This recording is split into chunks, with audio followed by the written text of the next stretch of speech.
Okay, the reading for this week is the next part in our series on Chinese civilization and culture, and this is selection from the Lotus Sutra. In Japanese, it's the Miaofa more commonly known as the Hokkekyo.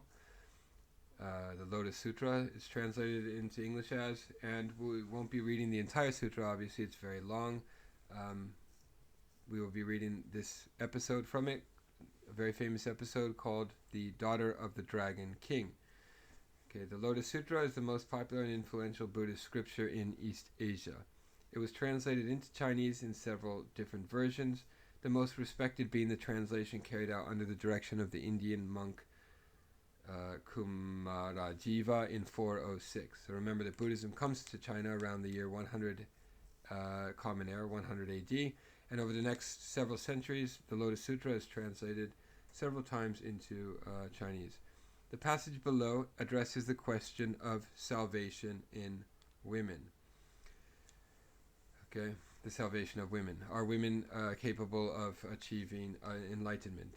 Is a debate that has raged in Buddhism for a long time, and this pretty much it raged in the early years of Buddhism for a long time, and this section of the Lotus Sutra pretty much settles the issue, and the answer is, of course, yes.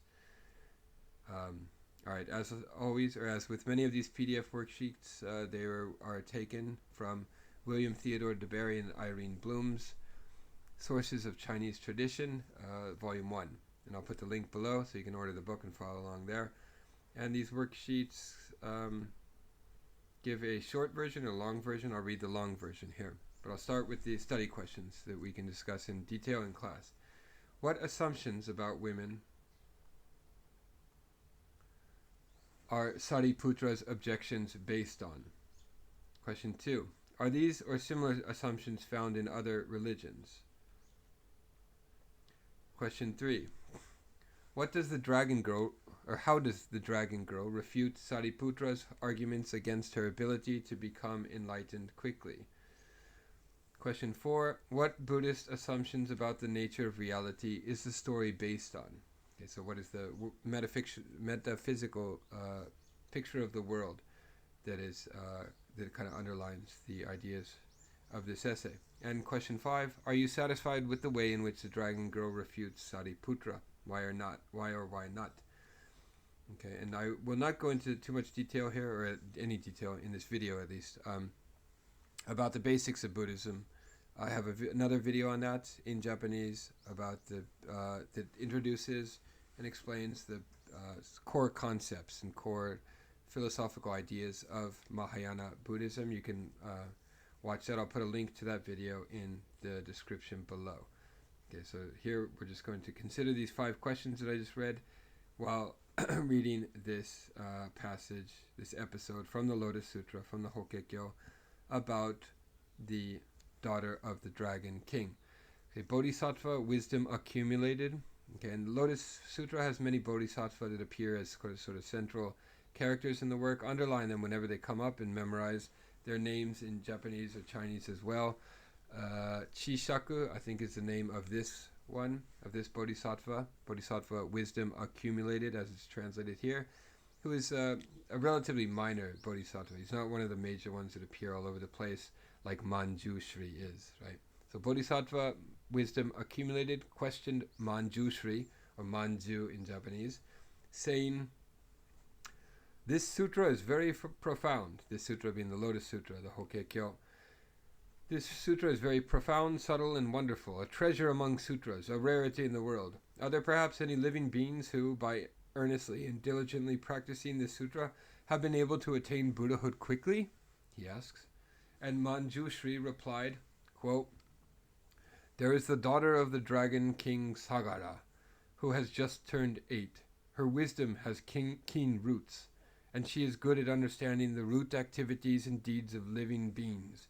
She has mastered the Dharanis, has been able to accept and embrace all the storehouse of profound secrets preached by the Buddhas, has entered deep into meditation, thoroughly grasped the doctrines, and in the space of an instant conceived the desire for bodhi meaning enlightenment, conceived the desire for bodhi or enlightenment, and reached the level of no regression. This bodhi, of course, is the bodhi of bodhisattva. Bodhi means enlightenment. Here, eloquence knows no hindrance. Her eloquence knows no hindrance, and she thinks of living beings with compassion as though they were her own children. So she's only 8, but she's already achieved the highest status within Buddhism.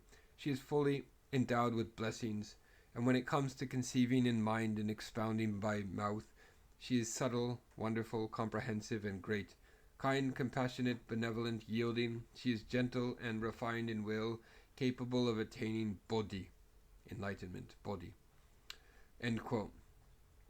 At that time, Sariputra said to the dragon girl, Sariputra appears on the scene here, and he said to the dragon girl, "You suppose that in this short time you have been able to attain the unsurpassed way, but this is difficult to believe." So Sariputra is skeptical. He doesn't believe that this 8-year-old woman has been able to do this, and he questions her. But this is difficult to believe. Why? Because a woman's body is soiled and defiled, not a vessel for the law. Okay, so he's kind of giving the conventional or the traditional biased view about women, and he's sort of a misogynist, we would say today. Because a woman's body is soiled and defiled, not a vessel for the law, how could you attain the unsurpassed bodhi, the enlightenment? The road to Buddhahood is long and far-stretching. Only after one has spent immeasurable kalpas. Kalpas is the Sanskrit word for an extremely long period of time, like several thousands of years. I think 10,000 it might be in some traditions. So 10,000 years of the cycle of birth and rebirth, the cycle of samsara. Rinne in Japanese. Kalpas is ko in Japanese. Only after one has spent immeasurable ko or kalpas, pursuing austerities, accumulating deeds, practicing all kinds of paramitas, can one finally achieve success. Moreover, a woman is subject to the 5 obstacles. So he's saying there's no way you could have done all of this in a single instant. This takes tens of thousands of years and much discipline to attain bodhi, enlightenment. Moreover, a woman is subject to the 5 obstacles. First, she cannot become a Brahma heavenly king. Second, she cannot become the king Sakra. Third, she cannot become a devil king. Fourth, she cannot become a wheel-turning sage king. So wheel-turning, underline this word, this is the turning of the wheel of Dharma, of the law. Dharma is the law, whole, fa in Chinese. She cannot become a wheel-turning sage king. Fifth, she cannot become a Buddha.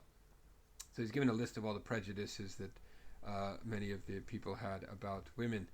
How then could a woman like you be able to attain Buddhahood so quickly? He asks. At that time, the dragon girl had a precious jewel worth as much as the 1,000,000,000-fold world, which she presented to the Buddha. The Buddha immediately accepted it. The dragon girl said to the Bodhisattva wisdom accumulated and to the Venerable One, Sariputra. So the Buddha says, "I presented this precious jewel and the world-honored one accepted it. Was that not quickly done?" They replied, "Very quickly."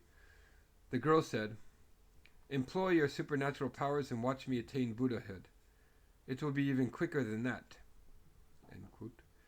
At that time, the members of the assembly all saw the dragon girl in the space of an instant change into a man and carry out all the practices of a bodhisattva, immediately proceeding to the spotless world of the south, taking a seat on a jeweled lotus, and attaining impartial and correct enlightenment.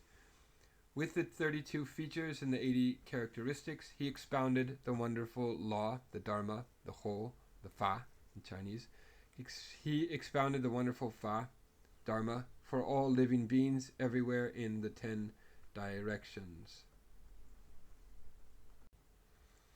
Okay, I won't discuss it too much here, but the dragon girl, in Chinese, long nu, du, in Japanese we say ryu nyo, in the kanji dragon girl, dragon woman, literally. And I'll put a link to some more information about the dragon girl and the dragon girl's daughter in the description below.